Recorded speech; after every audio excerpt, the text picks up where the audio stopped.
मैं प्याज के बारे में आपको कुछ बातें बताऊंगा। जैसे आप जानते हो कि भारत में प्याज उत्पादन का मुख्य जो उत्पादक राज्य है वो महाराष्ट्र है। महाराष्ट्र में की जो मिट्टी है और जलवायु है प्याज उत्पादन के लिए बहुत ज़्यादा फेवरेबल है। उसके अलावा अगर हम बात करें तो इसके अलावा जो मध्य प्रदेश है और कर्नाटका और बिहार में भी प्याज का उत्पादन होता है। विश्व में प्याज उत्पादन में अगर देश की बात करें तो सबसे पहला स्थान जो है वो चीन का आता है और उसके बाद भारत का आता है। तो दोनों मिलकर के अगर हम एक बहुत बड़ा हिस्सा जो विश्व का है वो प्याज उत्पादन में वो भारत और चीन कवर करता है।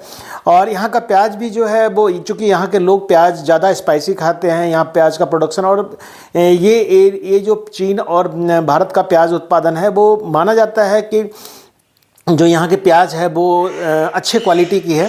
अगर हम आगे बात करें तो भारत में प्याज के किस मौसम में अगर उगाया जाता है, अगर इनकी बात करें तो खरीफ, यहाँ 3 मौसम में मोस्टली भारतवर्ष में प्याज की खेती होती है।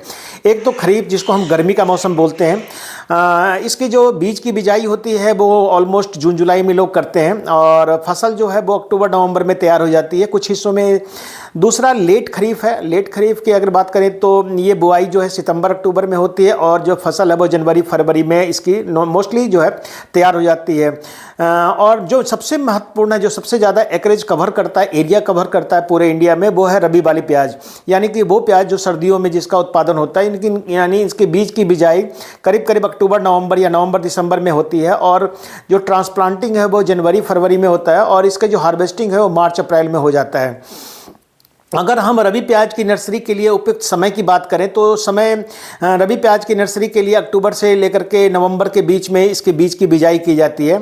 और इस समय बुआई करने से पौधे की वृद्धि जो है, चूँकि अनुकूल टेम्परेचर होता है, प्याज के बीज के अंकुरण के लिए करीब 15 डिग्री से लेकर 25 डिग्री के बीच का तापमान चाहिए। तो इस समय ये सबसे फेवरेबल रहता है अक्टूबर नवंबर में। और नॉर्थ इंडिया में जो प्याज की खेती होती है वो इसी समय होती है। इस समय जो प्याज जो विकसित होते हैं, यानी कि जो पौध तैयार होती है वो स्वस्थ होती है, हेल्दी होती है, उसका ग्रोथ अच्छा हो जाता है। जैसे जैसे हम प्याज को लेट करते जाते हैं, आज की प्याज की बीज की नर्सरी की बिजाई लेट करते हैं, वैसे वैसे प्याज में प्रॉब्लम आती जाती है। प्याज में कौन से, जो अगर कहते हैं कि भारत में कौन से किस्म सबसे ज़्यादा उगाई जाती है, तो भारतवर्ष में जो रबी प्याज में सबसे ज़्यादा जो प्याज की किस्म है, जो सबसे अच्छी किस्म जो जिसकी सबसे ज़्यादा खेती होती है, सबसे ज़्यादा डिमांड है, वो है नासिक रेड, जिसको नासिक लाल भी कहते हैं। नासिक रेड ये है। इसके अलावा प्राइवेट सेक्टर के बहुत सारे हाइब्रिड हैं, जैसे भारत 42 है या फूले है, या इसके अलावा पंजाब सफ़ेद है, हमारे यहाँ का पालम लोहित है। इनकी भी खेती होती है, लेकिन इसमें उतने मात्रा में अभी बीज अवेलेबल नहीं होते हैं। अगर हम बात करें कि प्याज में कौन कौन सी किस्म है, जैसे AFDR है, एग्रीफाउंड डार्क रेड है, एग्रीफाउंड लाइट रेड है, या पालम लोहित है, बहुत सारी किस्में हैं। N53 है, इसको भी हम लगाते हैं।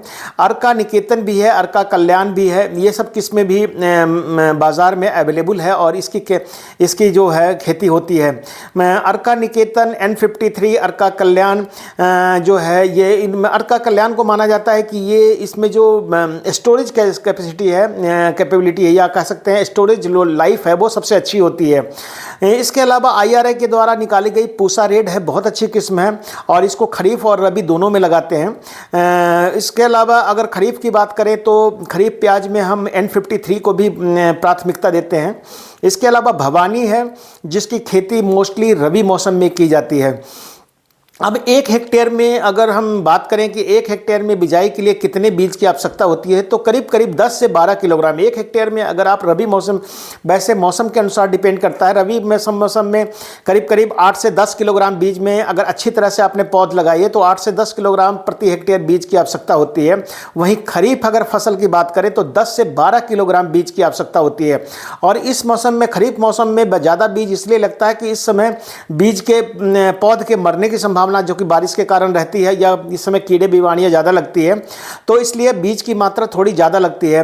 और बीज की गुणवत्ता, किस्म और क्षेत्र के जलवायु के अनुसार भी बीज की मात्रा, या कई बार लगाने के तरीके के ऊपर भी बीज की मात्रा निर्भर करता है। कई लोग मेड़ पे लगाते हैं, कई लोग फ्लैट बेड में लगाते हैं, तो ये डिपेंड करता है। प्याज के बीज की उपचारित कैसे करें, अगर इनकी बात करें तो प्याज के बीज को उपचारित करने, दोस्तों, नर्सरी उत्पादन का जो रेज्ड बेड टेक्निक है, जिसमें हम अक्सर लोगों को बताते रहते हैं कि रेज्ड बेड जरूरी है या क्यों जरूरी है।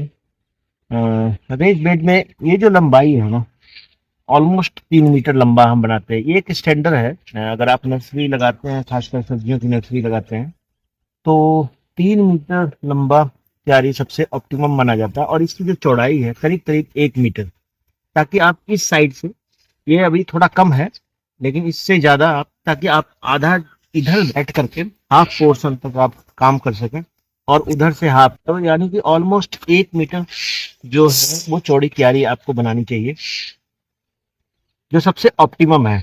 उसके अलावा ये जो हमारा डिस्टेंस है करीब करीब ये 10 से 12 सेंटीमीटर ये ऊंचा बनाया गया है। तो ये ध्यान रखना चाहिए कि जो रेज्ड बेड होते हैं वो कम से कम 15 सेंटीमीटर ऊंचा, और लंबाई में आप 3 मीटर और चौड़ाई में 1 मीटर रखिए आप। अब जहाँ तक नर्सरी बेड को तैयार करने की बात है, जैसे इतने बड़े एरिया में जो मैंने 3 मीटर बाई 1 मीटर का जो क्यारी बताया, इसमें करीब करीब 10 किलोग्राम गोबर की खाद जरूर डालिए। जब भी आप नर्सरी लगाते हैं तो 10 किलोग्राम इसमें करीब करीब करीब आपका छना हुआ तो केचुआ खाद या गोबर की खाद जरूर मिलाइए। और इसमें 100 से 200 ग्राम करीब 12-32-16 मिलाइए। वैसे नर्सरी को ज़्यादा ज़रूरत नहीं होती है, शुरुआत में ही इसकी अच्छी ग्रोथ हो जाती है जितनी गोबर की मात्रा है। लेकिन अगर आप इसमें थोड़ा सा गोबर 12-32-16 मिला देंगे और इतने ही एरिया में 20 से 25 ग्राम डायथेनियम 45 जो फफूंद लगता है, क्योंकि नर्सरी को मेनली दो चीज़ें परेशान करती है।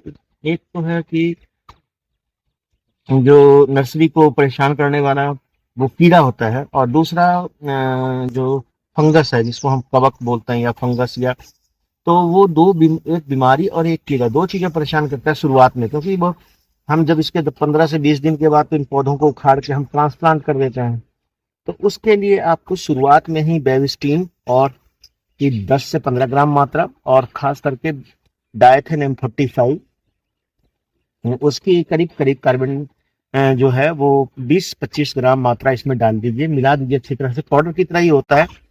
और उसके बाद इसमें थोड़ा सा फोरेट या आप थीमेट वगैरह भी डाल सकते हैं, या कार्बोफ्यूरान या दानेदार जो भी कीटनाशक होते हैं, या वैसे तो पहले पाउडर आता था मिथाइल पैराथियोन वगैरह का जो भी है, लेकिन अगर कोई दानेदार दवाई जो कीटनाशक के रूप में यूज होता है उसको भी आप इसमें डाल करके और अच्छी तरह से मिला दीजिए। और मिलाने के बाद आप एक चीज देखेंगे इसमें कि जो हम नर्सरी लगाते हैं तो हमारा सबसे ज्यादा कंसंट्रेशन जो होता है वो डिस्टेंस के ऊपर होता है। आप यहाँ देख रहे हो कि मैं 5 सेंटीमीटर करीब करीब ये 4 उंगली के चौड़ाई के बराबर हम नालियां बनाते हैं। और इसके बाद ताकि पौधे को पूरा स्पेस मिले ग्रोथ होने का, बाद में जब ये नर्सरी बनने लगता है, जब तीसरे चौथे पत्ते आने लगते हैं, अभी तो ये अंकुरन वाला स्टेज है, 4 से 5 दिन के बाद ये अंकुरित हो गया है। और उसके बाद जैसे ही ये निकलने लगता है तो इसको थोड़ा सा स्पेस चाहिए होता है प्लांट को ग्रोथ करने के लिए। और उसके बाद इसको ट्रांसप्लांट, ये जो पौधा है इसमें इरिगेशन बहुत जरूरी है। जैसे आप सिंचाई करते हो तो फुहारे के साथ, फ्लड इरिगेशन नहीं करना चाहिए कभी नर्सरी में। और इसको जैसे ही ये स्टेज आ गया है, इस स्टेज के बाद आप तीसरे 2 बार कम से कम इसमें ड्रेंचिंग जरूर कीजिए। बेबिस्टिन के लिए बहुत सारे फफूंदनाशक आते हैं। जैसे आप अगर कैप्टान या थीरम की बात करें तो कैप्टान 2 से 3 ग्राम दवाई जो है, ये जो कैप्टान आता है और थीरम आता है, इसको बीज के उपचारित करने के लिए प्रयोग करें। बीज को फफूंदनाशक पाउडर में अच्छी तरह से मिलाएं ताकि जो फफूंदनाशक है वो अच्छी तरह से बीज के चारों तरफ चिपक जाए। अगर बैक्टीरियल संक्रमण आपको रहता है खेतों में, कई बार बैक्टीरियल का इन्फेक्शन रहता है, तो उसके लिए स्टेप्टोसाइक्लिन जो 1 ग्राम स्टेप्टोसाइक्लिन को 10 लीटर पानी में मिला करके और 15 से 20 मिनट के लिए बीज को पहले उपचारित देते हैं, फिर सुखा करके बीज की बिजाई करते हैं। तो ये डिपेंड करता है कि आपके क्षेत्र में किस तरह की प्रॉब्लम आती है। अगर हम दूसरा बात करें बायो फर्टिलाइजर का, तो इसके प्याज के बीज को उपचारित करने के लिए राइजोबियम और पीएसबी, फास्फोरस सॉल्युलाइजिंग बैक्टीरिया जो होता है इसका, या राइजोबियम, इसका भी प्रयोग किया जाता है। और ये हमारे पौधे के ग्रोथ को भी प्रभावित करता है, पौधे के प्याज के साइज को भी प्रभावित करता है। जो बीज है उसको जैव उर्वरक में अच्छी के घोल में अच्छी तरह से मिला लिया जाता है 30 मिनट के लिए, और फिर 30 मिनट के लिए डुबाने के बाद उसको पानी निकाल करके और फिर उसको धूप में सुखा करके फिर बीज की बिजाई नर्सरी में करते हैं। इवन जो बायो फर्टिलाइजर की बात हम करें कि राइजोबियम और पीएसबी, इसके घोल में जब हम नर्सरी की ट्रांसप्लांटिंग करते हैं तो नर्सरी की ट्रांसप्लांटिंग में भी इसके जड़ को हम डुबा करके फिर हम लगाते हैं।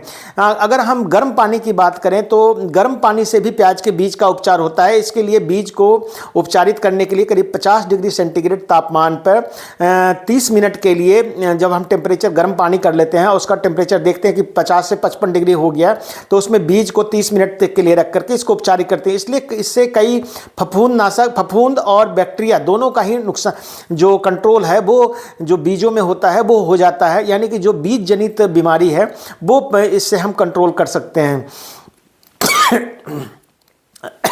अगर हम बात करें कि 1 हेक्टेयर में प्याज लगाने के लिए कितने क्षेत्रफल की आवश्यकता होती है या कितने एरिया, बहुत सारे लोग ये सोचते हैं कि अगर हमको 10 से 12 किलोग्राम बीज को लगाना है तो कितने एरिया की हमको ज़रूरत पड़ेगी।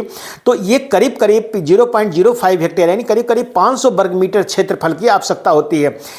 10 से 12 किलोग्राम यानी एक प्रति वर्ग स्क्वायर मीटर करीब करीब 10 से 15 ग्राम ही बीज डालना चाहिए। ये ध्यान रखें कि 1 वर्ग मीटर में इतने अगर बीज आप डालते हैं तो पौध जो होंगे वो हेल्दी होंगे। 500 वर्ग मीटर क्षेत्र में आप करीब करीब एक हेक्टेयर के लिए रोपाई के लिए पौध तैयार कर सकते हैं।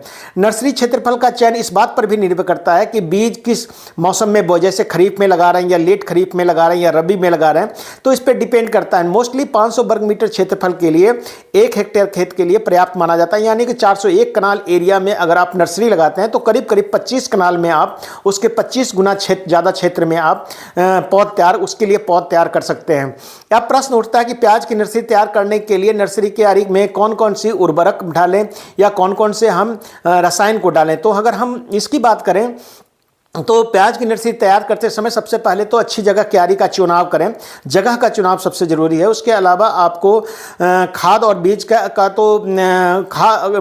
बीज का तो आपको प्रबंध करना ही पड़ेगा। उसके अलावा उर्वरक और खाद, तो गोबर की खाद करीब करीब 2 से 3 किलोग्राम प्रति स्क्वायर मीटर, 1 वर्ग मीटर क्षेत्र में करीब करीब 2 से 3 किलोग्राम गोबर की खाद, सड़ी हुई एकदम बिल्कुल तैयार खाद, कच्ची खाद नहीं होनी चाहिए, नहीं तो आपको बाद में नर्सरी जो है वो पीली पड़ने लगेगी। तो 2 से 3 किलोग्राम जो गोबर की खाद है प्रति वर्ग मीटर में आपको 1 स्क्वायर वर्ग मीटर में आप इसको डालिए। इससे मिट्टी की उर्वरा शक्ति भी बढ़ेगी और आपका जो खेत पौध होगा वो उसकी बढ़वार अच्छी होगी। अगर हम वर्मी कंपोस्ट की बात करें तो गोबर की खाद के साथ साथ अगर आप चाहें, आपके पास अवेलेबल है, तो 1 से 1.5 किलोग्राम प्रति वर्ग मीटर आपको कंपोस्ट का प्रयोग करना चाहिए। वर्मी कंपोस्ट मिट्टी के संरचना को सुधारता है और इंस्टेंट जो न्यूट्रिएंट है वो पौधे को प्रभाव देता है। तो आपको हर हालत में 1 से 1.5 किलोग्राम ही वर्मी कंपोस्ट आपको डालना चाहिए। उर्वरक की बात करते हैं तो एनपीके की आवश्यकता नर्सरी में ज़रूर होती है। करीब करीब जो है 1 हेक्टेयर के लिए अगर आप नर्सरी लगा रहे हैं तो 2 किलोग्राम करीब यूरिया का प्रयोग उतने 500 वर्ग मीटर में जरूर कीजिए। 2 ही किलोग्राम करीब सिंगल सुपर फॉस्फेट का यूज कीजिए और करीब करीब 1 किलोग्राम म्यूरेट ऑफ पोटाश का यूज जरूर कीजिए। यानी 500 वर्ग मीटर में आपको 2:2:1 यानी कि 2 किलोग्राम नाइट्रोजन, 2 किलोग्राम फास्फोरस और 1 किलोग्राम पोटाश की आवश्यकता पड़ती है। और इसमें प्रारंभिक वृद्धि में इसको सहायता मिलती है। जो नर्सरी की पौध तैयार होगी वो मोटी होगी, अच्छी होगी, हेल्दी होगा और उसके पत्ते का बनावट भी अच्छा होगा, पत्ते का आकार भी अच्छा होगा, नर्सरी के गर्दन की मोटाई बहुत अच्छी होगी। तो ये बहुत ज़रूरी है और नर्सरी जो है वो अच्छा ग्रीन कलर का होगा। कई इससे अलावा जब हम गोबर वगैरह की खाद हम लेते हैं तो इसको हम अच्छी तरह से मिट्टी में मिला देते हैं। अगर हम रसायन की बात करें तो नर्सरी उत्पादन में रसायन की बहुत आवश्यकता होती है। जैसे नर्सरी का हमारा चूँकि बीज इसका बहुत कॉस्टली होता है प्याज का बीज, तो उस हिसाब से अगर हम बात करें तो फफूंदनाशक जो है जैसे कार्बेंडाजिम है या ट्राइकोडर्मा है, इसको आप क्यारी में ज़रूर मिलाइए। कार्बेंडाजिम जो जिसको हम बेविस्टीन भी कहते हैं और ट्राइकोडर्मा जो जैव उर्वरक है उसका प्रयोग कर सकते हैं। मिट्टी में फफूंदनाशक मिलाने से पहले अंकुरण के दौरान फफूंद जनित रोगों से इसका बचाव हो जाता है। जैसे आप राइजोबियम वगैरह जो पीएसबी वगैरह डालते हैं और कार्बेंडाजिम जो हम डालते हैं वो 1 से 2 ग्राम प्रति लीटर पानी में घोल बनाकर मिट्टी में छिड़काव कर देते हैं। इसका पाउडर को 1 लीटर पानी में 1 से 2 ग्राम डाल करके और इसके पानी से पूरे क्यारी को सिंचित सुनिश्चित कर देते हैं। अगर मुख्य पोषक तत्व की बात करें कि नर्सरी में ऐसा कौन सा पोषक तत्व प्याज की नर्सरी में डालें कि जो अच्छा ग्रोथ करेगा, तो उसके लिए अगर हम बात करें तो इसमें जिंक और सल्फर का जरूर प्रयोग करना चाहिए। सूक्ष्म पोषक तत्व जैसे कि जिंक और बोरोन का छिड़काव पौधे की वृद्धि के लिए बहुत आवश्यक होता है।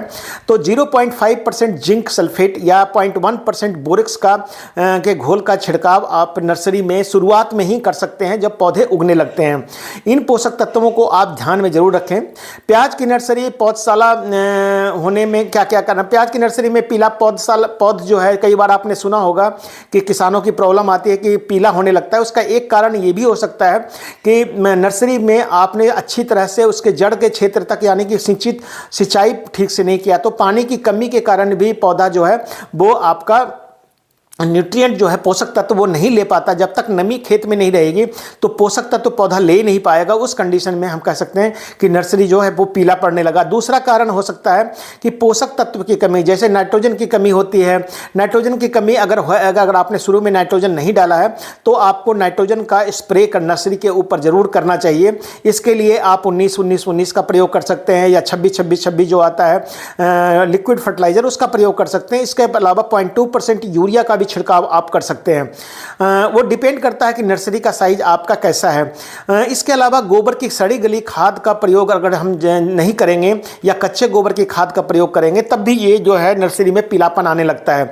अगर पोषक तत्व की बात करें तो लोहा और जो उसको आयरन बोलते हैं, और आयरन और मैग्नीशियम की अगर कमी होगी तो इसके कारण भी पीलापन पौधे नर्सरी में आता है। तो इसके लिए आपको मैग्नीशियम सल्फेट या फेरस सल्फेट जो मार्केट में अवेलेबल होता है उसका 1 ग्राम प्रति लीटर पानी में मिला करके इसका ऊपर पौधे के ऊपर छिड़काव करना चाहिए। कभी कभी जो हमारा नर्सरी लगाते हैं तो अब बहुत ज़्यादा बारिश हो जाती है, अगर जल भराव की समस्या है या नमी बहुत ज़्यादा खेत में रह रही है, उस कंडीशन में भी पौधे में पीलापन नर्सरी में पीलापन आ सकता है। उस कंडीशन में आप खेत में जो है वो जल निकासी की व्यवस्था आप ज़रूर करें ताकि जो पौधे हैं वो स्वस्थ रहें। अगर हम रोग की बात करें, इसके कारण भी यह बीमारी पीलापन आता है, जैसे फफूंद जनित रोग हैं। ये फफूंद के जो हमारा बहुत तरह का जो फफूंदी आता है, या आप कह सकते हैं कि बहुत सारे फंगस जो रोग लगते हैं उसके कारण भी आपका नर्सरी में पीलापन आ सकता है। या कीटों का हमला जैसे एफिड का है, थ्रिप्स का है, वाइट फ्लाई का है, अगर इसका भी प्रकोप हो तो इसका के कारण भी नर्सरी में पीलापन आ सकता है। अगर नमी युक्त गर्म मौसम है, अत्यधिक गर्मी या बढ़ी हुई नमी भी नर्सरी में पौधे में पीलापन कर सकती है, यानी कि बहुत ज़्यादा गर्मी के कारण भी पौधों में पीलापन आ जाता है। तो उसको आप शेड नेट वगैरह से थोड़ी सी एरिया, चूंकि नर्सरी का एरिया छोटा ही होता है तो उससे आप दिन में उसको ढक सकते हैं। पौधों की ओवर क्राउडिंग, बहुत ज़्यादा नर्सरी आपने घना अगर लगा दिया है, बहुत ज़्यादा घना अगर ओवर क्राउडिंग है, बहुत ज़्यादा बीज आपने बहुत कम एरिया में डाल दिया है, तो उस कंडीशन में न्यूट्रिएंट का कंपटीशन हो जाता है पौधों के बीच में और उसमें भी पौधे जो है वो पीलापन उसमें आने लगता है। अब प्रश्न उठता है कि प्याज की फसल में फूल आने के क्या कारण हैं। अगर कई बार ऐसा देखा गया है कि प्याज लोग लगाते हैं जब ट्रांसप्लांटिंग जनवरी फरवरी में करते हैं, जनवरी में मोस्टली हो जाती है, दिसंबर जनवरी में, तो फूल बीच में फरवरी मार्च के अप्रैल में महीने में प्याज में फूल आने लगता है। तो फूल आने के कई कारण हो सकते हैं। एक तो सबसे पहला कारण जो है वो है जलवायु के कारण प्रभाव, यानी अत्यधिक गर्मी या अत्यधिक ठंडा जो मौसम होता है फूल आने का कारण बन सकता है। यदि प्याज की फसल को अचानक तापमान में बदलाव आता है, जैसे बहुत सर्दी थी और एकदम से गर्मी पड़ने लगी, तो उस कंडीशन में भी फूल आ सकता है। या आपने जो नर्सरी पौधे जो है उसकी रोपाई जल्दी कर दी है, यानी कि नवंबर के महीने में रोपाई कर दी है, तब भी फूल आने का संभावना रहता है। और तीसरा जो इम्पोर्टेंट है वो है कि अगर आपने जो बीज है वो पुराना बीज लगाया है तो इसके कारण भी नर्सरी में पौधे में फूल आ सकता है। पौधे का अपर्याप्त विकास भी कई बार इसका कारण बन सकता है कि पौधे, जैसे आपने नाइट्रोजन की पौधे में नाइट्रोजन की अधिकता आ जाती, अगर बहुत ज़्यादा नाइट्रोजन आपने बीच बीच में प्रयोग कर दिया है तो उस कारण से भी प्याज में जो है वो पीलापन आ जाएगा या प्याज में फूल लगने लगेंगे। अचानक सूखा के बाद बहुत ज़्यादा पानी का जल भराव, बहुत ज़्यादा बारिश हो जाती है या बहुत ज़्यादा इरिगेट कर दिया, बहुत ज़्यादा इरिगेशन दे दिया, उस कंडीशन में भी कई बार प्याज में क्या होता है कि उसमें फूल आने लगते हैं।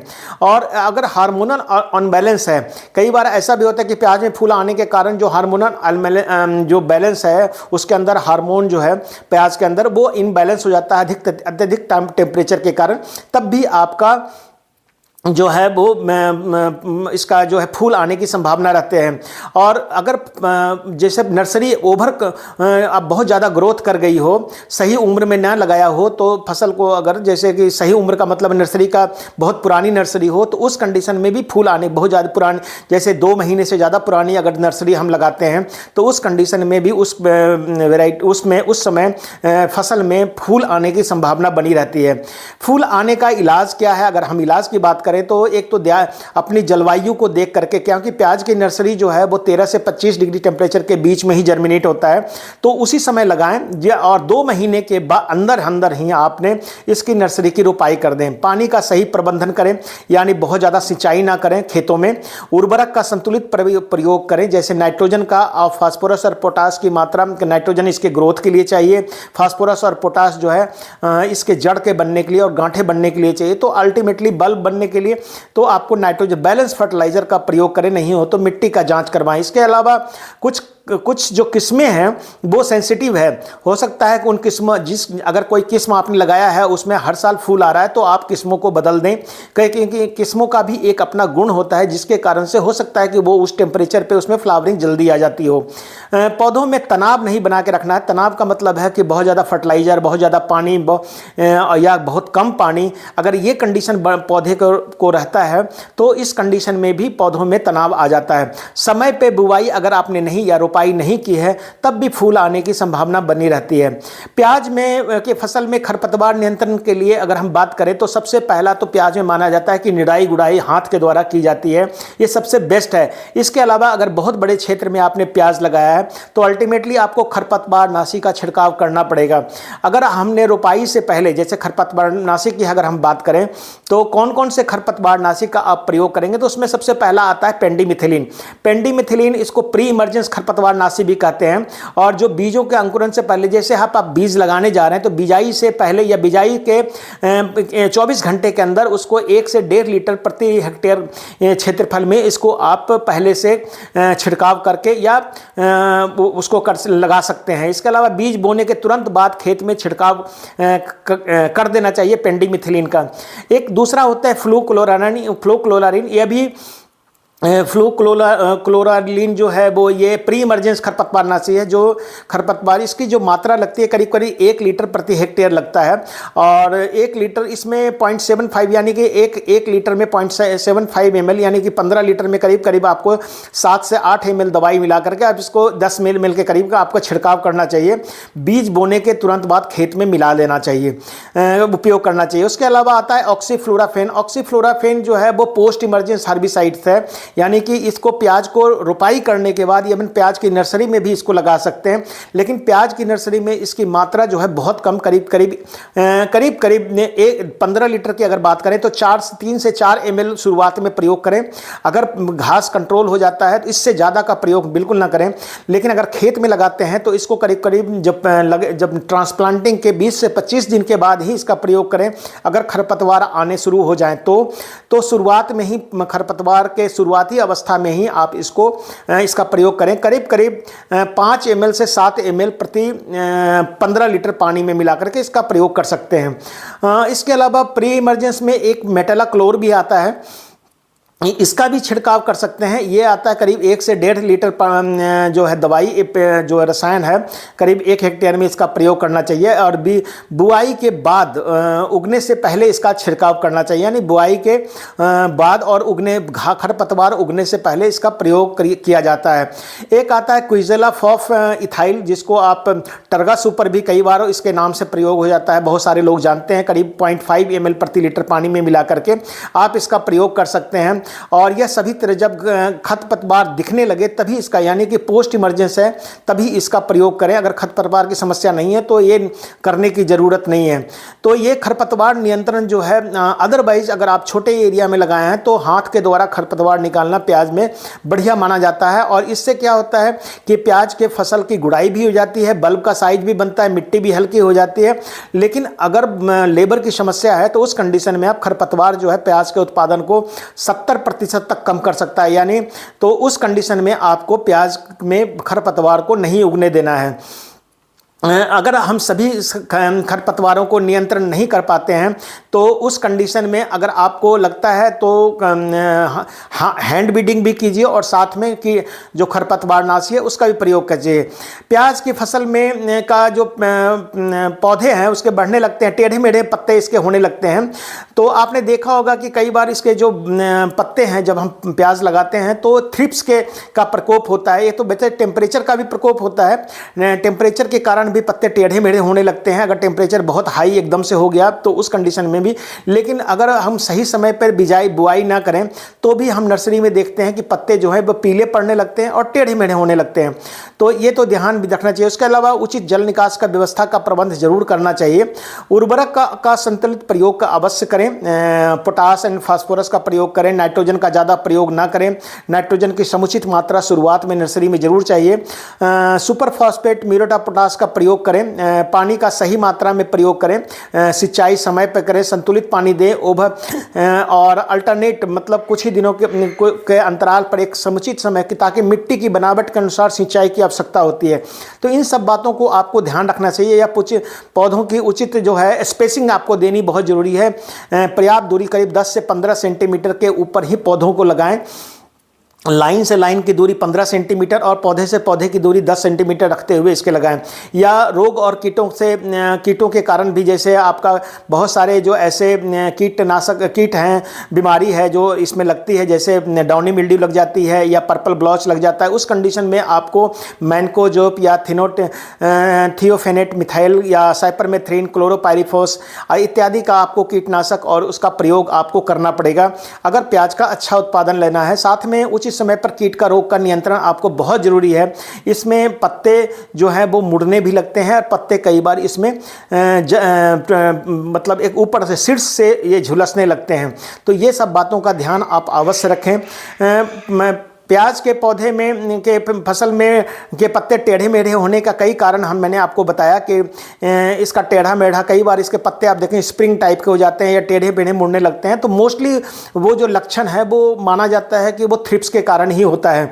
तो उसके बाद हम इसके अत्यधिक, जैसे हम तापमान की बात करते हैं या टेम्परेचर की या पानी की बात करते हैं, बहुत देर तक असिंचित नहीं रखना चाहिए। उर्वरक का ठीक से प्रयोग करना चाहिए। नाइट्रोजन की कमी नहीं होने देनी चाहिए। फास्फोरस, पोटास, जिंक और सल्फर की कमी, ये इसको ध्यान में जरूर रखना है। प्याज का उत्पादन बढ़ाने के लिए आपको जिंक और सल्फर का समुचित प्रयोग करना चाहिए। जैसे जिंक सल्फेट आ रहा है, एप्सम साल्ट आता है मार्केट में, उसको प्रयोग कर सकते हैं। और जैसे सल्फर के लिए भी सल्फर एप्सम साल्ट में आता है, जिंक सल्फेट आता है, इसका प्रयोग आप कर सकते हैं। कई तरह के रोग जो हैं, कीट और रोग, मैंने बताया कि इसके लिए हमको साइपरमेथ्रिन, प्रोफेनोफॉस, नीम का तेल का छिड़काव बीच बीच में करना चाहिए। या इसके अलावा डायथेनेम 45 या उसके अलावा आपको बेबिस्टिन वगैरह का या रिडोमिल वगैरह का आपको प्रयोग करना चाहिए। पानी की अधिकता के कारण भी ये हो सकता है। कभी भी पौधे जब हम लगाते हैं उसका ध्यान इस बात के भी लिए भी रखना चाहिए कि बहुत ज़्यादा नज़दीक पौधे को ना लगाएं, तो ओवर क्राउडिंग नहीं होनी चाहिए। बहुत अधिक पौधे पर स्क्वायर मीटर में आपको नहीं लगाना है। उचित दूरी रखते हुए ही आप 10 से 15 सेंटीमीटर का, जैसे मैंने बताया कि दूरी रखते हुए आप इसको प्रयोग करें। अब प्रश्न उठता है कि प्याज में सल्फर, कई लोग बोलते हैं कि सल्फर हमने डालना है तो कितना डालना है। प्याज में सल्फर एक महत्वपूर्ण जो है, जो इसमें आप जानते हैं कि इसमें पंजीपिनेंट जो होता है, जो इसमें वो सल्फर के कारण होता है, तो इसका विकास पे, इसका ग्रोथ पे और इसके बल्ब के साइज पे बड़ा इम्पैक्ट पड़ता है। तो उस कंडीशन में सल्फर की आवश्यकता 20 से 30 किलोग्राम प्रति हेक्टेयर जो है सल्फर का प्रयोग करना चाहिए करीब करीब। और सल्फर का प्रयोग करने के लिए आपको कैल्शियम सल्फेट या जिंक सल्फेट का प्रयोग कर सकते हैं। सल्फर वाले जो उर्वरक भी हैं, जैसे एप्सम साल्ट है या ऑर्गेनिक सल्फर है, 10 से 15 किलोग्राम प्रति हेक्टेयर इसका प्रयोग कर सकते हैं। सल्फर देने का जो सही समय है, बुआई के, वैसे पौधे रोपाई से पहले मिट्टी में मिला देना चाहिए, ज़्यादा बेटर रहता है, पौधे को अवेलेबल होता है। और पानी या इसका जो है सल्फर का घोल बना करके पानी में और इसका छिड़काव पत्तियों के ऊपर किया जा सकता है। सल्फर की अधिकता जो अगर हो जाती है तो पत्ते जलने लगते हैं, इसलिए बहुत सोच समझ करके इसका प्रयोग करना चाहिए। पत्तियों का जलना भी इसके कारण हो सकता है। तो 20 से 30 किलोग्राम करीब करीब सल्फर प्रति हेक्टेयर से ज़्यादा प्रयोग नहीं करना चाहिए। प्याज की रोपाई मेड़ पर करें या समतल, कई बार प्रश्न आता है कि मेड़ पर करें या समतल क्यारी में। तो प्याज की रोपाई मेड़ पर करने से उत्पादन थोड़ा सा ज़्यादा जरूर होता है, उत्पादन ज़्यादा नहीं होता है, साइज बड़ा बनता है, लेकिन आपका एरिया कम हो जाता है। इसके कारण से माना जाता है कि अच्छे उत्पादन के लिए आपको प्याज को जो है वो समतल क्यारी में ही, ज़्यादा एरिया में लगा रहे हैं तो समतल में ही लगाइए, ज़्यादा बेटर रहता है। और उसमें प्रॉपर डिस्टेंस को मेंटेन कीजिए। प्याज की रुपाई के लिए जल निकास की व्यवस्था आपको करनी चाहिए, और मिट्टी को भुरभुरा बना लेना चाहिए कि बहुत जो ऊपर की मिट्टी है उसी से पोषक तत्व प्याज लेता है, तो वो उसमें उर्वरक की मात्रा, गोबर खाद की मात्रा वगैरह मिलाना चाहिए। और ज़्यादा अनएरोबिक कंडीशन, यानी कि जिसको कहते हैं कि जो कई बार प्याज में ऐसा माना जाता है कि प्याज की जड़ों को सफोकेशन होने लगता है, ऑक्सीजन की कमी अगर जब मिट्टी में हो जाए तो बहुत ज़्यादा नमी नहीं रखनी है उसमें गुड़ाई करने से। इसीलिए कहते हैं कि ज़्यादा अगर 2 से 3 गुड़ाई प्याज में की जाए तो इसका उत्पादन प्रभावित होता है, बहुत अच्छा होता है।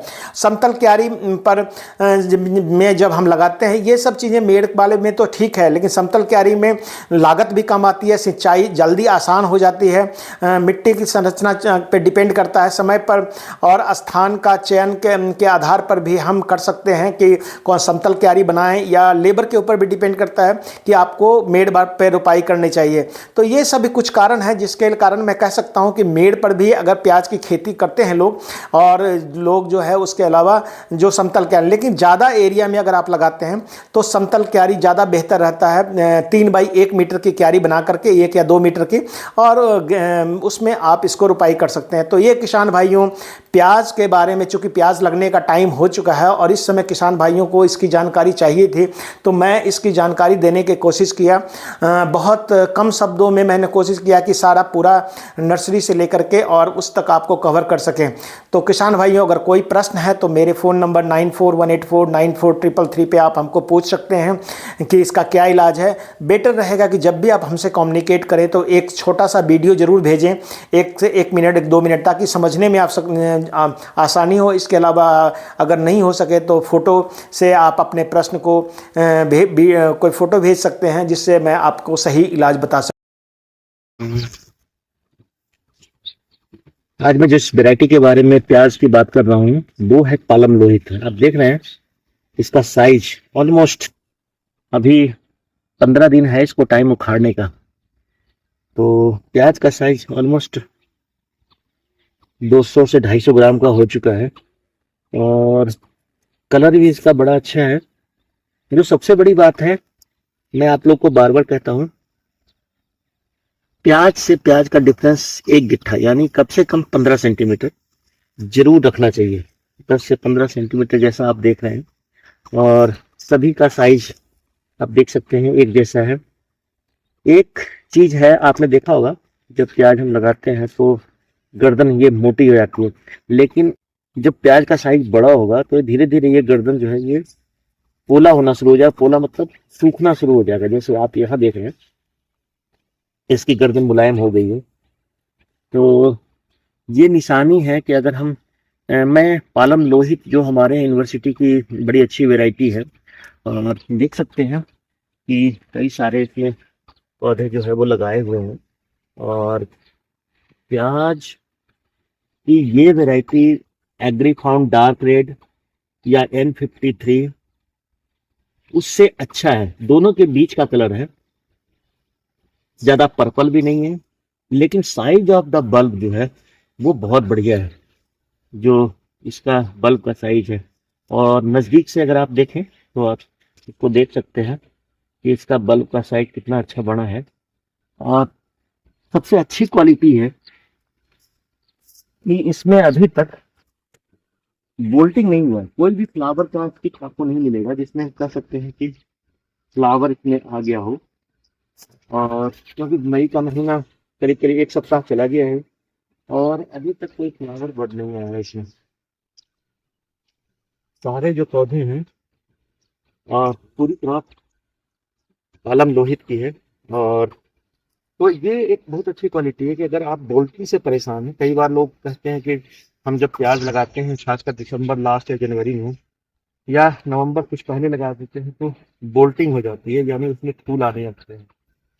वो समस्या इसमें नहीं है। तो ये वैरायटी का बीज पालमपुर यूनिवर्सिटी में अवेलेबल भी है, और पालम लोहित के बारे में मैं ये कहूँगा कि high production, good quality bulb size, acceptable bulb का कलर और बोल्टिंग फ्री, या आप एक कह सकते हैं कि इसमें स्पूल नहीं आते हैं। और लाइन से लाइन स्पेसिंग 15 से 20 centimetre, plant to plant spacing कम से कम 10 से 15 सेंटीमीटर अगर आप रखते हैं तभी एक्चुअल बल्ब साइज आपको मिलेगा, जो पालम लोहित का अपना कैरेक्टर है। दूसरी बात, ये न्यूट्रिएंट जो हम पोषक तत्व देते हैं जैसे गोबर की खाद या वगैरह जो भी ऑर्गेनिक फर्टिलाइजर देते हैं उसके प्रति हाईली रिस्पॉन्सिव है। जैसे ही आप जब ज़्यादा डोज आप फर्टिलाइजर देंगे तो इसका कलर भी थोड़ा चेंज हो जाएगा, लेकिन एक मीडियम सॉइल जो हमारा फर्टिलिटी है उसमें ये बहुत अच्छा परफॉर्म करता है। और सबसे अच्छी बात है कि इसको हम दिसंबर या जनवरी में भी लगा सकते हैं। तो जो लोग प्याज पसंद करते हैं प्याज का प्रोडक्शन करके, और प्याज तो इसकी जो स्टोरेज क्वालिटी भी है वो भी माना जाता है कि बहुत अच्छी है। नॉर्मल जो प्याज हम लगाते हैं एटली होंडा पे या M53 इससे अच्छी क्वालिटी है। तो किसान भाइयों में इसे जो पालम लोहित वैरायटी है जिसका सीड प्रोडक्शन के बारे में मैं आपको बताया था, आप मेरा वीडियो देख सकते हैं कि उसका सीड प्रोडक्शन करने के लिए क्या करते हैं। तो ये जो है बल्ब प्रोडक्शन के लिए किया गया है और इसको नेक्स्ट सीजन में बल्ब टू सीड के लिए जाएगा। ये बहुत ज़्यादा केयर की आवश्यकता नहीं होती है अनियन में। डिस्टेंस अगर मेंटेन रखते हैं और यानी कि दूरी प्लांट टू प्लांट और लाइन से लाइन, और साथ में लाइट सॉइल, जिसको लाइट सॉइल थोड़ा होना चाहिए, और फर्टिलिटी अगर आप थोड़ा सा ऑर्गेनिक फर्टिलाइजर 2 से 3 बार अगर डालते हैं बीच बीच में 1-1 महीने का अंतराल पे, तो अनियन का प्रोडक्शन बहुत ही बढ़िया होता है। वीड कंट्रोल की आवश्यकता होती है शुरुआत में, अगर 1-2 बार आप निराई गुड़ाई कर लें तो पालम लोहित आज के डेट में मैं कह सकता हूँ कि ये वैरायटी बहुत ही अच्छी। Thank you. बहुत बढ़िया किया। और हम एक बार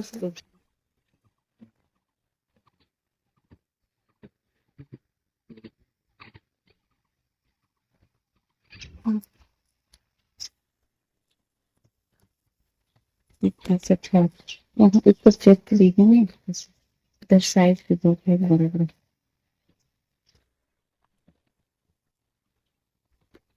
जो तैयार हो गए उस गिर गए। नहीं, इसको ना मैडम अपने आप गिरा देते हैं। ये अपने आप इसको क्या होता है ना, नहीं नहीं गिराएंगे ना, ये नीचे का फिर बड़ा नहीं होता, बड़ा नहीं होता है, उसको थोड़ा सा गिराना पड़ता है। इसका रस जो है वो इसमें चला जाता है ना। हाँ क्या है वो फालतू ये ऐसे छोड़ के आए यहाँ पीछे को, या वो यहाँ रोटी डालते हैं तो दिन वाले भी रात वाले। कम से कम पशु आएगा तो वो के हाँ वो फिर से तब फिर एकदम कहीं नहीं जाएगा। नहीं जाएगा। हाँ ये तो है, सही बात। दिन में बांधे रहेंगे और रात में आपने खोल देंगे, ये तो पूरे फार्म पर रखवाली करेगी। ये वैरायटी है पालम लोहित। आप देख सकते हैं कि बहुत अच्छा कलर है इसका, और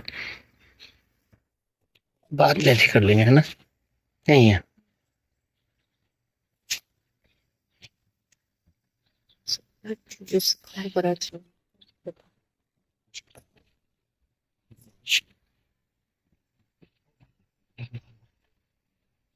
इधर से वेस्ट कर लीजिए ना पूरा बराबर।